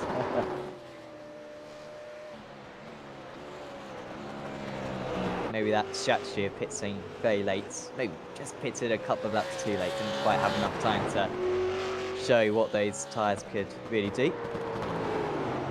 Just will point out as well that Nikolai is still ahead of Gary Croft, and obviously Croft and Nikolai had that accident earlier on, so he'll be, you know, happy that he's at least managed to finish ahead of him after that coming together. Yeah, it's probably only lost in 1 place in hindsight. Yeah. And even with that, I mean, if he can have a stellar final lap, or final couple of laps, 1.7 seconds behind Buzan at the moment, could maybe gain it back.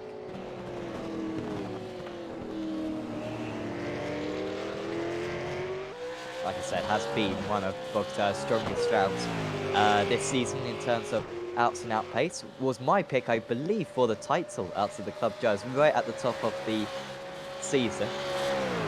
I can't remember who I went for as drivers champion. I think I went for Brandon. So, I mean, if Bogatayev can pick up a few points near the end of this season over Croft, then he could certainly win me some metaphorical, some reputation, to say the least. Is Nikolai in that class? I mean, he's not showing him on the overlay as being in that class. I was just having a quick look to see who was leading. Yeah, obviously Buzan's still leading. On the regulations, he said it said he was in it. So okay. I'm claiming it. Yeah. Certainly on the overlay, it's not. But yeah. Oh well. Well, We'll leave them to sort that one out, I'm sure.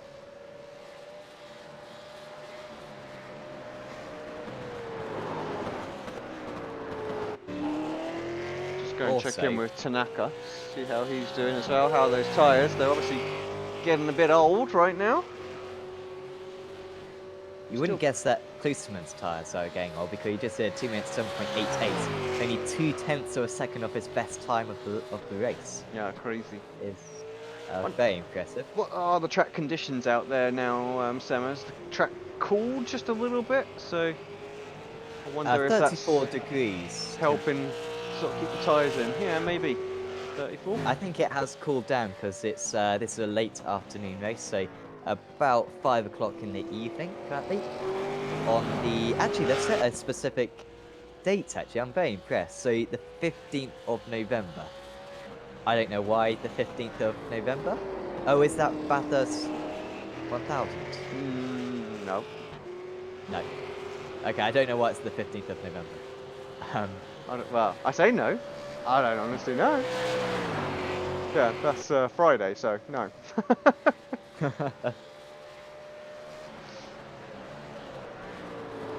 No, it's 13th of October. Oh. So. Oh yeah, of course, the championship ended, like, and there was all that controversy about, is it like Coulthard or something? Had like his teammate wreck someone out? I'm not sure, I'm not doing it justice, but something controversial happened and people were saying the title should be taken away from him. I repeat my last comment about the amount of racing that I've watched this year. I mean, I'm surprised you didn't see anything on it, to be honest. It was quite a lot on social media. Yeah, I just scroll past those and look for the models, you know. That's my social media browsing. It's like, yep. No shame. Of course, I just scroll through to watch the Apex Racing TV broadcast, as any sane person would do so.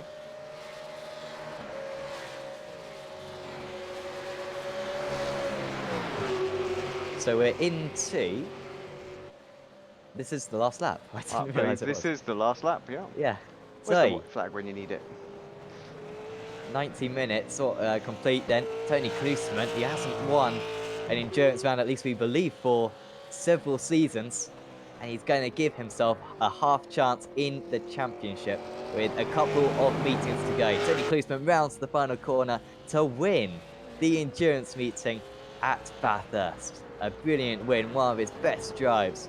And he beats championship leader Johnny Brandon. Not a bad result in the end for Brandon. It's not the win from pole position that he would have hoped for, but it is still solid points for him. And Chris Jackson and Tanaka round out a fantastic result for Never Quit Racing. A 1, 3, and 4. George McClay, very quiet event for him. He's going to finish in 5th place. At least he doesn't lose quite as many points to Brendan as it was looking like he would, when Taliencic, of course, was ahead of him earlier on in the event, and he beats Richard Warmingham. Solid result for Warmingham right there, and the rest of the drivers will approach the line. We've got everyone down to 12th place actually on the lead lap, which just shows the competitiveness of this field. 90 minutes gone, 12 drivers on the lead lap out of the 22 which started is very impressive. And Alex, this one would be close, but yes. 0.6 of a just second. Just about had enough. Like you say, no, or like I said, no cigar at the end. Close, but no cigar. And so 3.5 seconds behind in the end, and was 1.2 seconds faster on that last lap. So yeah, a couple more laps and you would have had them. But yeah, I guess that was a pretty good race to come back to. I realised maybe it wasn't quite the Grand Slam finish that we were hoping for. I think if Taliencic didn't make that mistake, then perhaps it could have been. But that was a brilliant race in terms of strategy and in terms of wheel-to-wheel action. It was really good, some good moves. Like you say, the one to come back from. I was a bit disappointed that I didn't get the chance to spin the double spinny wheel thing. You know, denied. That's my thing. But yeah, I'll have to come back for another one to do it apparently. So, you know, Marco, if you fancy another week off, put your feet up. Yeah. And yeah, I'll step in.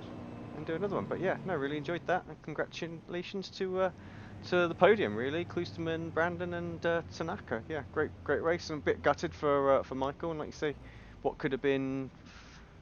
I'm pretty sure he would have got a podium in the end after Tanaka's mistake, but um, you know, he made a less mistake, didn't he, than Michael there? So yeah. Yeah, just turning slightly into the wall and yeah, skewing that tire, Mm. and was just a skim in the end, but very unfortunate for him. But that's the challenges of Bathurst, and it's remarkable how many drivers actually finished the race in the end. Many more drivers finished the race than set a lap in qualifying.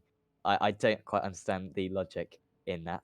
But Tony Kliesmann wins out then, 3.5 seconds ahead of Johnny Brand. That is one of the closest enduro finishes we've seen for quite a while. Victor Tanaka rounding out the top three. What could have been for him if it weren't for a mistake in his second stint really hampered his strategy.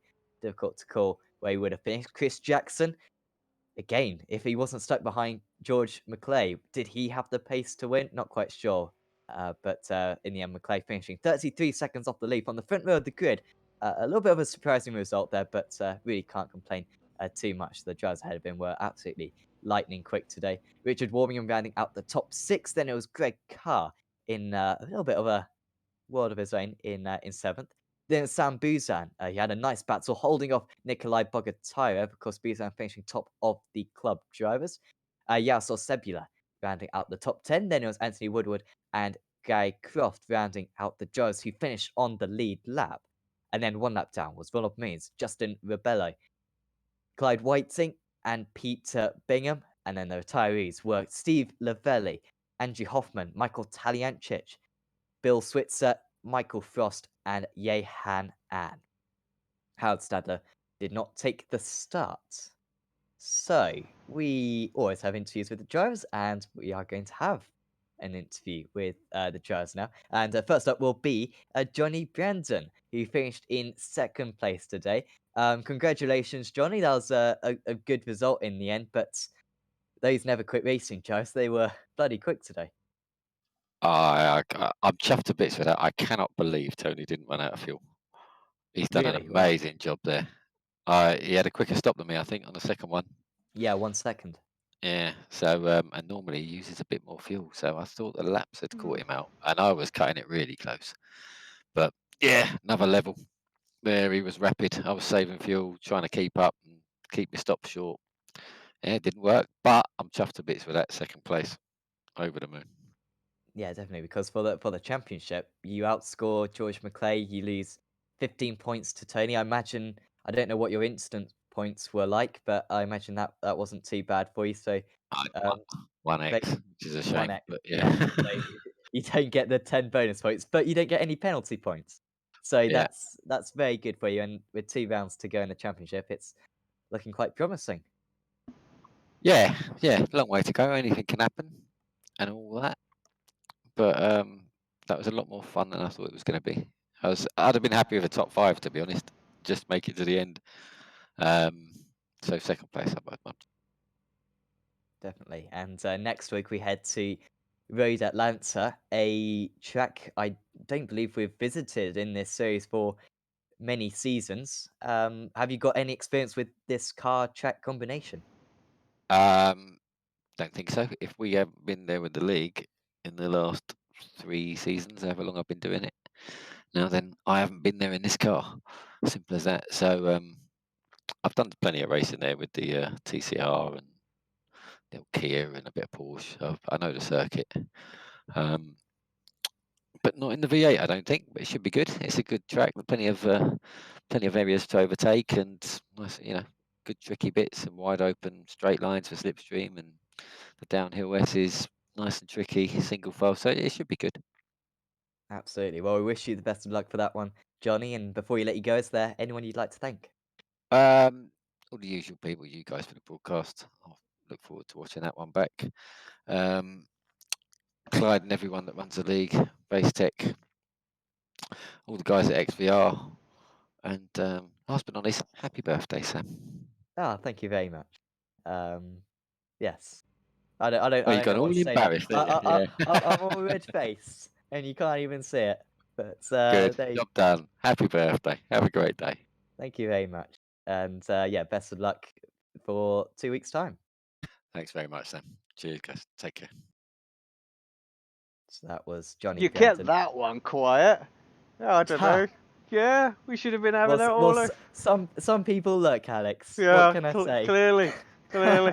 So there we go. Obviously, this me scrolling past all of the usual Facebook stuff. You see, looking for me Clearly, models. And yeah, yeah. obviously your profile picture didn't, inspire me enough to notice. So yeah, happy birthday, mate. Sorry about that. So yeah, earning some brownie points there was Johnny Benton. Yeah, fantastic guy, and hopefully he wins the championship. Still Alex, who say would you like kept to it have? quiet. I'm gonna grab Tony down. He's waiting there. So let's bring him in. It's Glusterman. Welcome to the booth. Hey, Alex, how are you? I'm good, thank you very much.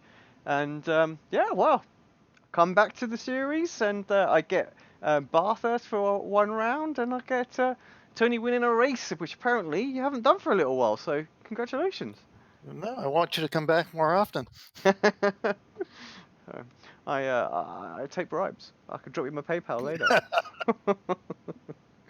um, well, first off, congrats for the race. Looking at just sort of how it unfolded out there, just looked like you and Johnny were very, very similar on pace, but you just held on to the tyres just a little bit better. That sort of after about sort of 10 minutes of running, you just seemed to be able to just edge away.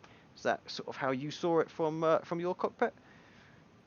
More or less. It was just, I think I was pretty sure I'd have a little bit of pace on Johnny just based on history, but just slow and steady, actually. Just tried to manage a number and was fairly good at it today. The day wasn't without drama. 10 minutes before qualifying, my brake pedal fell apart, so I had to do a very quick repair to that. And I've been ill all week, so bit of a stomach bug that's kept me away from practicing. So the first laps were first thing this morning after 2 weeks. So I'm very pleased with the result and very pleased with our team result, placing 3 cars in the top 4. Yeah, we was commenting on how good the result looked. Sorry to hear you've been ill, but yeah, glad it didn't keep you from racing. But yeah, strong result. I think it actually would have been 1-2 for the guys if Tanaka hadn't have had his issues. Um, just just having a look to see if he was in there for a chat. He's not. Had you heard exactly what happened to him? I mean, he must have hit the wall somewhere that caused him to come into the pits. Yeah, he did. Victor's in the interview Oh, waiting I room, see him. but Yep. yeah, he did scrape the wall, and as everyone knows here, the walls at Bathurst are unforgiving. So he had to kind of limp it around for a couple of laps just to get inside the fuel window. And I understand Johnny had to save a little bit the last lap or two to make it to the end there. Yeah. Just to sort of touch on a couple of other things as well. I mean, you're saying about the walls being super, super tricky and things like that. I always consider this circuit to be like a rhythm track. Like once you get into your zone, like you can just, you're not trying to push, but you just go faster. Is that how you feel around here? Absolutely. In fact, the less you think about driving this track, the faster you go. And I think I did a 207.5 at one point, and I actually surprised myself because I thought it was a rather slow lap. But you're right; you just get into a rhythm and just knock them off one at a time. It's a long race, and you got to take care of the car because otherwise the consequences are huge. And Sam mentioned to me there's still a hope in terms of the championship for you. So what do you need to do from here?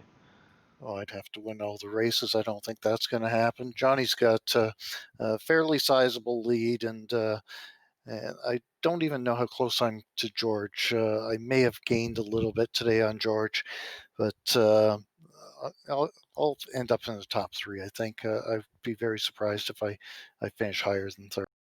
Nice. Well, before I let you go, anyone you want to give a shout out to? All team members, good result from our team today. 3 cars in the top four and four in the top 10. So that was good. Thanks to you guys for doing the broadcast. Racetech for sponsoring the series. We couldn't do it without them, and all the admin staff. Thanks a lot, guys. Thank you very much. We'll catch you next time. Take care. So that was Tony Klusman, of course, winner of today's race. We're going to have at least one more interview with Victor Tanaka. He got a terrific third place in the end today. Victor, congratulations. I think we just had a little bit of a talk with Tony about your little scrape with the wall, but just take it through from your perspective and how that kind of affected your strategy. Yeah, first of all, thank you. Yeah, so a little disappointed because I believe second place was there for sure. If I did make a few mistakes here and there, but didn't complain too much because I did have a fresh repair. So if that wasn't the case, third would have been definitely out of the question after the mistakes I made. So yeah, in the beginning there, just following Tony and Johnny around. Tony said that Johnny was sliding quite a bit going down the mountain. He didn't have much traction. He asked me if I wanted to have a crack, and I'm like, I'm good for now. Just hang back and watch. And then a lap later, Tony got him. And then it took me 3 or 4 laps to get him because he was getting the draft from Tony. So I just couldn't do much with that. Yeah, and then after I got Johnny, just pretty much, managing, the gap and the tires. Um, I always plan to pit later than them to have a shorter stop at the end. Yeah, so I was hoping, to come back at least second, maybe first, depending on how the stops work. Yeah, but then I just brushed the wall there in the second stint. I lost a little bit of speed down the straight. Because of that, I started pushing more and more, to try to just keep the gap where it was until, the pit window opened. And that's when I made the second mistake. And then I was kind of forced to drive with the damaged car for 2 laps. Otherwise, I wouldn't make it in fuel. Yeah, so in the end, potentially a bit problematic. But then you had a nice battle with Michael Taliancic before he unfortunately made a mistake.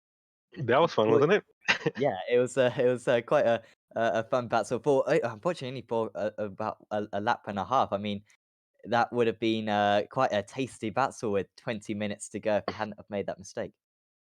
Yeah, it would definitely be tough because, my tires were, I don't know, 7 laps old at that point. And yeah, he just came out of the pits with fresh tires. And, we all know that, Michael with fresh tires behind you it's asking for trouble for sure. Um, yeah, I mean, I guess if he was a little more patient, he would have probably got me down the straight. I don't think there was much I could have done. If he got a good exit there. Yeah, but he just poking, his nose down the inside, which I kind of expected. We do have a little history, so that's why I was looking in the mirrors, giving him the door open, But yeah, if you just hold the outside line, it's very hard to get a pass done, up on the cutting, which is where he tried. Yeah, but I knew it was gonna be fun to watch for you guys, anyways. It certainly was. Well, thanks for having a chat with us, Victor. Is there anyone you'd like to thank before we let you go? Yeah, I just want to say, very very good job from the team. We got 3 cars in the top four. So that was very very good. We have this gold setup that we have been using for years now in Bathurst, and yeah, updates go, come and go, and the setup is still gold. So yeah, very good job from everybody. Well, once again, thanks for having a chat with us, Victor. And best of luck at Road Atlanta in 2 weeks' time.